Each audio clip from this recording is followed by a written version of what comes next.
Hey YouTube, it's Monica. So today I want to talk about something important. And it's something that happened in Perris, California, where there were all these kids found, 13 kids, kind of imprisoned in their home. Well, some of them definitely were. Some of them were chained up and stuff like that. So I see this article today. It says, it's from the LA Times, written by Anna Phillips. So, for Perris couple arrested after kids found chained, homeschooling kept spotlight away. Wow. So what she's trying to do there is say, basically, we got to watch out for these homeschoolers because a lot of them are child abusers. What? Right from the get-go. Days after law enforcement authorities found a dozen siblings locked up in foul-smelling dark home in Riverside County. The discovery is focusing new scrutiny on California's loose homeschooling regulations and raising questions about whether they contributed to the children's prolonged neglect. First of all, let's not get too complicated. I think whatever caused these people to chain their kids up and, keep them inside most of the time so they never saw the sunlight, maybe, just maybe, if there had to be oversights, maybe they just wouldn't have, filed a yearly affidavit. I'll explain what the yearly affidavit is, but in California, every year you basically have to just fill out this one-page affidavit saying, hey, we homeschool. But I'm guessing if you're kind of a weirdo who changed your kids to the beds, you might not fill that affidavit out if you thought people were going to check your home. Just a thought. Okay, third paragraph, it says, had the children attended a public school, interesting that they say public school. I don't know why they don't say private school or just conventional school or something like that. It has to be public school for some reason. Maybe this author, maybe Miss Phillips has something against a typical private school too. I don't know, but had they attended a public school, they would have interacted daily with teachers who might have noticed their emaciated bodies and contacted law enforcement, authorities say. Or maybe that just would have never happened because these people are twisted and they weren't going to put their kids in a school to begin with. So what's your point? So that's your justification for going into every homeschooler's home and acting like we're all a bunch of criminals? I mean, most of us homeschool because we know for a fact that we can do a much better job. We could do a better job at educating our kids and socializing our kids so they don't turn out to be a bunch of dim-witted 18-year-olds. We could do a better job. The vast majority of us are normal, nice people who honestly are willing to put in more time into our kids' lives. It hardly makes us like criminals that chain our kids to their beds. These people were just weird anomalies. So clearly this author, Miss Phillips, when you file your homeschool affidavit, it must be public record because she clearly has looked up all of the different filings because you can see, because you have to name your school. They require you to name it because in California, you're not technically homeschooling. You're technically starting a private school. That's not, my choice as a homeschooler. That's California law. That's what it is. That's how you do it here. And every year you have to fill out a form. And honestly, the name is arbitrary. So anyway, she says they registered with the State Department of Education beginning in 2010 when they lived in Murrieta. The father filed paperwork to run a private school out of his home, putting himself down as principal. Well, I mean, that's what else? They ask you, what are you? The principal, the teacher? I mean, you have to put something. Not like this guy was a prize, but they're trying to make it sound like weird because he did that. That's all you can do. When you fill out this paperwork, if you look it up, you will see that you have to either put principal or teacher or something like that. Put himself down as principal of the Sandcastle Day School. For several years, he described it as a full-time religious school, unaffiliated with any denomination, but recently he wrote that it was non-religious. It's interesting that she puts that. Again, this is all stuff that the state asks you when you fill out the paperwork. And I don't know. She felt the need to say that it was like a religious school. So I feel like, this is also like a dig at religious people, all those crazy religious homeschoolers. Funny, because living in California, when we first started homeschooling, we're not particularly religious. And we don't go to church or anything like that. And I thought I was not going to know anyone who homeschooled. Come to find out, it's really popular here. And most people that I know that homeschool, they're not religious at all. I'd say they're probably atheists.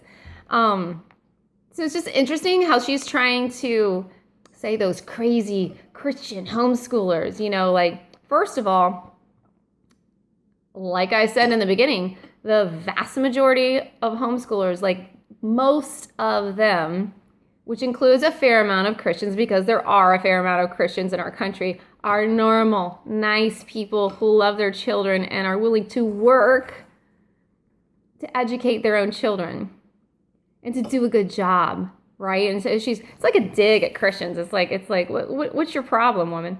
So her point here is that the only thing in California that you have to do is submit paperwork once a year, and it doesn't tell you anything about the children's lives. That's her point, and that there needs to be more done. Neither the Department of Education nor the local school districts had any legal responsibility to knock on the Turpin's front door, review their curriculum, or assess their children's academic performance. And they shouldn't have the right to do that. There's this notion that someone should be checking up on homeschoolers. The only person who should be checked up on is your teacher and the people at your school. Why? Because you are paying them to do a job, and you are sending your children, who you love with all your heart, to be with them every day. And you have every right as a parent and as a society to check in on that school and make sure they're not abusing your kids, to make sure they're doing a good job, they're educating them. And to an extent, they kind of teach them values because they're there most of the day. Those are the only people that should be checked up on. If you think the vast majority of law-abiding citizens should be checked up on just as a matter of course, because like 1 out of 1 million kids is being abused, that's crazy. You don't make public policy based on some anomaly. I'm going to read further, and you're going to see this author is trying to make the case that this is some sort of, halfway regular problem. But first, we're talking about they should review your curriculum. Really don't make me vomit. Review my curriculum? So you want people from the state to review my curriculum? First of all, I am the parent. I get to decide what's important for my kids to learn. And honestly, all parents at all schools should have direct control over what their kids learn. Maybe by a group vote, but it should be direct. Who's deciding on your kids' curriculums anyway? If your kids go to school, who's deciding? Because I don't know, it should be you. It should be the parents, the ones that are paying taxes to pay for these schools, to pay these salaries. And you don't have direct say, but you should. And so should I. And no one should be knocking on my door or any other homeschooler's door telling them, this curriculum is not okay, this curriculum's okay, this one's not okay. Where do you get the right? That's why my kids are not in school, because the curriculum sucks. It's bad. It's low expectations. I have higher expectations for my children, who thinks that they're some sort of expert, knocking on my door and saying, oh, no, that's not good enough. Give me a break. Under the law, private school employees must submit to fingerprinting and background checks, but there's no such demand placed on parents teaching their own children. Okay, mental midget, let me explain this to you again, Miss Phillips. The reason why that you have to do background checks and fingerprint someone is because if I put my kids in public school, I am paying you to do a good job. I am paying that school to hire people who aren't criminals. I know I'm not a criminal. So, yes, you should be checked up on. Should I? No, you have no right to come into my home and check up on me. And again, it's disturbing that anyone thinks this is a logical thing to say or think. And what's more disturbing is that anyone could not recognize this as propaganda. That is what's disturbing. This is just like, it's a propaganda piece. That's what this is. It's to get people all riled up, and it's ridiculous and it's illogical. According to the Coalition for Responsible Home Education, who are these people? Like, seriously, who are these people? I'm going to find out. Something tells me these people are not homeschoolers. A nonprofit that advocates for more active oversight of homeschooled children. Okay, not all homeschoolers are Christian. Not all homeschoolers are atheists. There's all different types of homeschoolers. But one thing I can say for all homeschoolers that I know is that they all believe in parental rights. You're going to tell me these are actual homeschoolers? This is the Coalition for Responsible Home Education that advocates for more active oversight. They advocate for, people from the state to come knocking on doors and look at your curriculum and check your house. It's like calling child services to every homeschooler. That's basically what they're suggesting. We're all a bunch of criminals. They say that California is one of 15 states that asks little more than parents other than that they register. Awesome! There's 14 other states I can go if California goes completely bonkers. Fantastic. I'm glad to know. I'm going to click the link and check out the other states and see what they are. I think Texas is one of them. Yay, Texas. She says, this group includes states such as Nevada, Arizona, Alabama, and Mississippi that don't like government regulation. Again, there's 14 other states other than California. She chooses Nevada, Arizona, Alabama, and Mississippi. I guess to her, those 4 states are the real dumpy states that she can, point out, and everyone will say, oh, yeah, God, Mississippi, Alabama, those are awful. This is my favorite part of the whole article. We know that many homeschooling parents provide their children with a safe and child-centered home environment. Many do. Lots of you guys do. Many. Most, honestly. Like most. What do you mean? What do you mean many? Many people. Unfortunately, current law provides nothing to stop families like the Turpins from using homeschooling to isolate and imprison their children. Many of you aren't imprisoning your children, but there's a sizable chunk. No, there's not a sizable chunk of homeschoolers imprisoning their children. Okay, my second favorite part. Citing numerous cases of homeschooled children who have been abused, Coleman called for significant changes. She said states like California should require such children to interact with mandated reporters, for example, teachers and doctors, through annual performance reviews and checkups. So you guys get to, review my children. It's laughable. It's laughable. My children are so far ahead of the average kids their age. So far ahead. And you guys are going to review my children. Give me a break, really. She also called for states to mandate criminal background checks for families who elect to teach their children at home. Right, because you need to do a background check for me. So, again, it's all topsy-turvy. The whole reason you would do a background check on a teacher is because parents are essentially hiring teachers. They're paying taxes. The taxes go to the school. They're paying taxes to pay for the school. And the school has to hire people who are not criminals. The same logic cannot be turned around on parents. It is completely illogical. It doesn't work. You can't just flip-flop it. Something tells me when they first started public schools, government schools, they weren't like, some people were probably saying, and they're going to start doing background checks on people. And, if people don't want to put their kids in the government schools, they're going to start arresting people. And they would have laughed. They would have called them conspiracy theorists. And here they are, people honestly suggesting on a major news outlet that we do background checks for anyone who doesn't want to put their kid in a government school. There are states such as New York.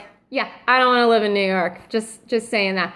Such as New York, that requires homeschooled children to take standardized tests or have portfolios of their work reviewed by teachers. Again, I don't need anyone to review my children's work. That's my job. I get to review my children's work. I don't need some schmuck to review my kids' work. I'm perfectly capable. But to take standardized tests, again, what is this? You filled a bubble in so you're intelligent. If you think it makes sense, you went to government schools. I mean, that's all I can tell you. You most likely you went to a government school and they failed you, and there's still hope for you. You can still learn to think for yourself. Because if you think that filling in a bubble shows it is any kind of evidence of intelligence, I don't know what to say for you. I don't know. Like, how about, at least if they're going to intrude on our lives, how about they have the kids write something intelligent? Filling in bubbles? Standardized tests? Yeah, no. Part of the reason is that the homeschool lobby, I don't know what the homeschool lobby is. How about parents, citizens, tend to interpret these bills as some sort of indictment on them, she said. As long as the laws are so lax, these things are going to keep happening. Things are going to happen anyway because they're criminals, and criminals don't obey the law. People who want to abuse children are going to abuse children. If you want to go knocking on my door and approving everything I do, yeah, I kind of see that as intrusive. Call me crazy.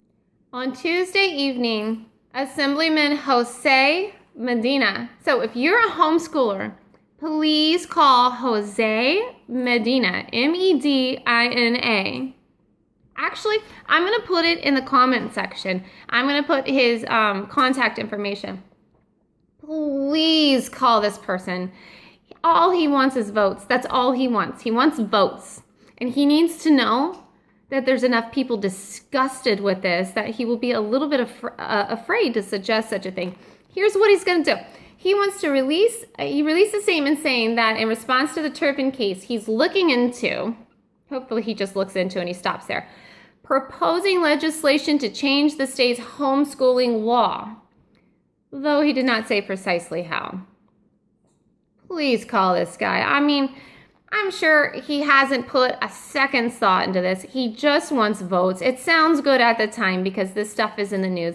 Please call this guy, email this guy, write this guy. Tell him you're not having this. You're not going to have people knocking at your door. You don't need anyone to approve your curriculum or check in on you. I mean, shoot, half of you guys, are doing this through charters. You already do have people checking up on you. Maybe you can be a little more diplomatic than me. You could say, look, we are checked up on quite a bit. We have to go once a month and speak to our educational specialist. And I know you guys all do it for the money, but you can say that. You are getting checked up on. Please, no more. This is ridiculous. Jose Medina. The Homeschool Legal Defense Association, a national advocacy group, is one of the most vocal organizations working to ensure that states don't increase regulations. Thank you, HSLDA. Thank you. Scott Woodruff, the association's senior counsel, said that while California lawmakers might be tempted to respond to the Turpin case with knee-jerk calls for more red tape burdens, he is confident such attempts would fail. Makes me feel better. When people of goodwill have time to look at the data, they realize the homeschool laws are not the problem, Woodruff said. That's the beautiful article written by Miss Anna Phillips. Remember to contact Assemblyman Jose Medina if you live in California. His contact information is in the comments below. Thank you so much for listening. It's freaky. I don't want anyone knocking on my door. My kids they go to ballet, they go to taekwondo, they go to soccer. They're seeing people, okay? No one freak out when they watch this video, okay? If you like, please click thumbs up and share and call Jose Medina, please. Thank you. Have a great day.